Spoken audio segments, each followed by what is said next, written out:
Uchis, ORQUÍDEAS album review. Let's chat about it. Hey friends, what's going on? John here from What's Spinning. Here tonight to chat about this latest album from Miss Uchis, a Virginia-based, Colombian-born singer, songwriter. She's been at it for a few years now, and it seemingly these days is turning more heads than ever. And you know, back in the day, I definitely did, know who she was, especially due to her affiliations and features with Tyler, the Creator's music, as well as some early singles. But for me, it was the Isolation album, her debut album, which made me an overnight fan. I mean, not only did this album just, up the bar as far as alternative R&B and neo-soul went, but it also had Callie really bringing in a slew of really interesting genres that you may not often hear, especially in this day and age in alternative R&B. Elements of soul, elements of hip-hop, which honestly wasn't too surprising, but also plenty of bossa nova, funk, and bedroom pop as well.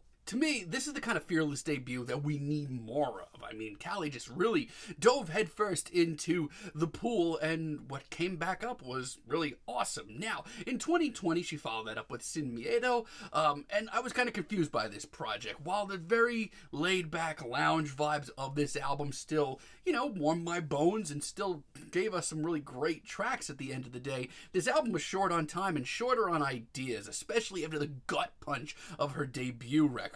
Now, I did worry a little bit, but for my money, I worried a whole lot more about the EP she dropped later on that year, the To Feel Alive EP.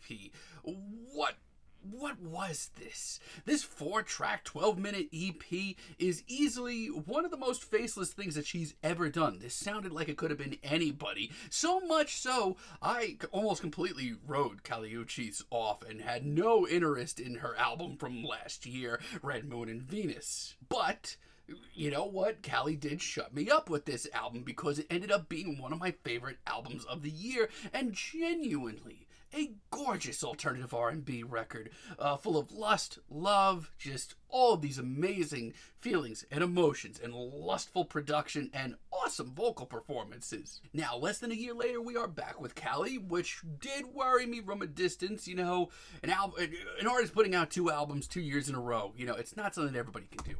And leading up to this, she revealed that this would be her second full-length Spanish singing album, which last time she did that with Sin Miedo, I was not as enamored with the sound, but I thought the singles leading up to this thing were pretty good. Let's chat about this. Also, fair warning, there will be mispronunciations, and you can laugh at them all you want. But let me tell you, this album starts off with a bang with Cómo.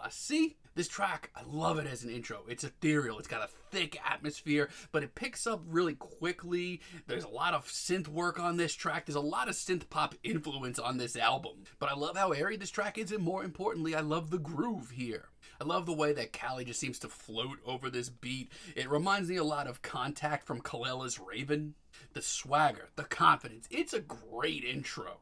I mean, yeah, going into this thing, I had my reservations, but I'm wide awake now. Mi Pongo Loca is also really, really good. As a matter of fact, the whole first half of this thing really is fantastic. This track's a little bulkier, it's got a little groove to it, as well as some very spacey and eerie synths. But between the warm rhythms and Callie's vocals, which I swear are just getting better as time rolls on, that's the ticket. It's just so easy to get lost in this lush sound, not to mention, my hips are swaying. We also have Igual with Ángel featuring Peso Pluma. This honestly might be my favorite track here.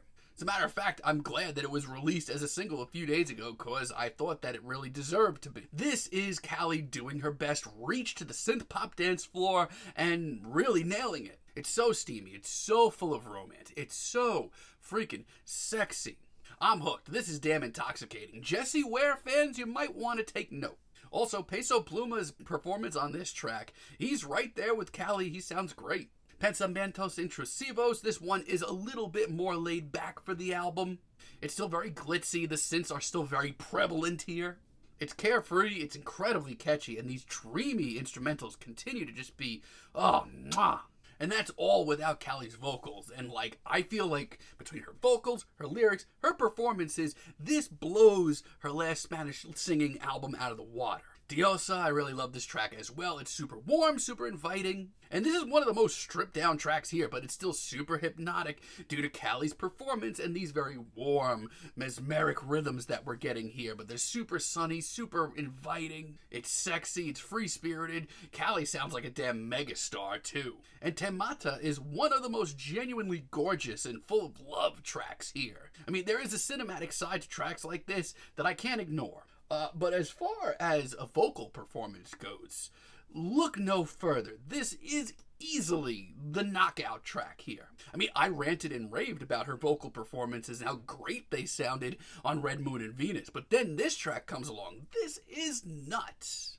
It's an absolutely divine single that really respects the past and present of Latin music, but also pushes it towards the future. Now, there are a few tracks here that stand out to me in a negative way, and I will say this. At the end of the day, I do prefer Red Moon and Venus to this album. Perdiste is one of the first tracks here that really rubs me the wrong way. Now, this has been a pretty synthy album so far, but this is the first time that it just seems to be a little too much. I mean, so far, the production on this album has sounded so good. This album has sounded pristine, and all of a sudden, this track rolls around. It's so flimsy. It is not good. It is far beyond the worst track here. Young, Rich, and In Love, I have a lot of the same issues with this track, but this time it's on the dreamier side of this album. Like I said, a lot of this album, it's very surreal, it's very sexy, it's very steamy, almost to a detriment on this track. Here, this is a little too dreamy and hazy. Callie sounds like she's getting suffocated. She sounds completely lost underneath everything, and her vocals aren't up to snuff. We also have Muñequita featuring El Alfa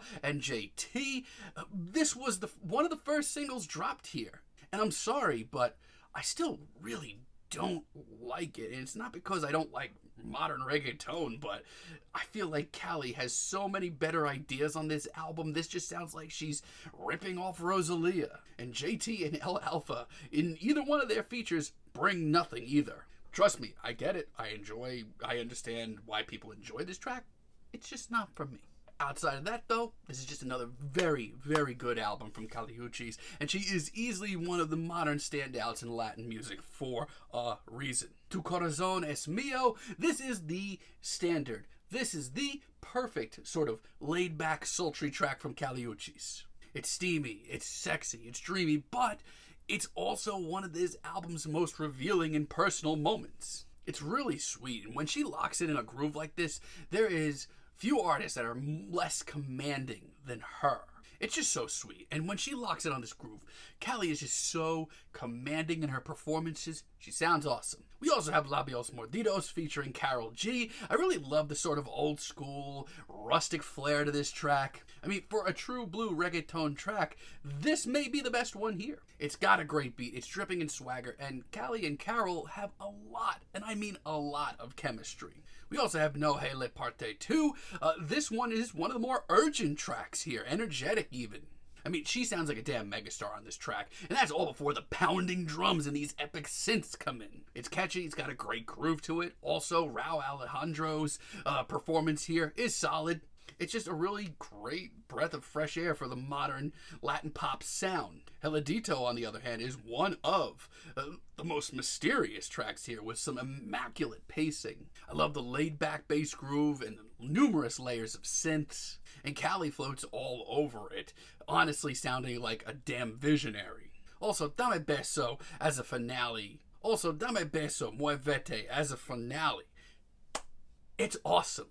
I mean, this is a lavish, colorful, extravagant finale that shows Callie has a lot left in her tank. It's dripping in personality. It's simultaneously really edged in its roots of Latin music, but it's also got a lot of character and charisma that pushes it into the future. It's fun, it's flashy, and the second half of this track, which is much more speedy, a lot more upbeat, a lot more hectic, is an absolute blast. Do I prefer Red Moon and Venus? Yes. Is Uchis one of the most interesting names in Latin music right now? Absolutely. This is a really colorful, vibrant album full of just really dreamy aesthetics, great synth work, unbelievable vocal performances from Callie. She's on top of her game right now. Like I said, the tracks here that don't work really don't work for me, and that's why I still prefer Red Moon and Venus. But still, this is a very, very good album, and I think the first, I should say, must-listen-to album of the year. I'm feeling a decent 8 on it. Let me know what you all think down below. If you liked the video, be sure to give us a like, give us a subscribe, and let me know down below what you would like for me to chat about in the future. And until next time, have a great day, friends.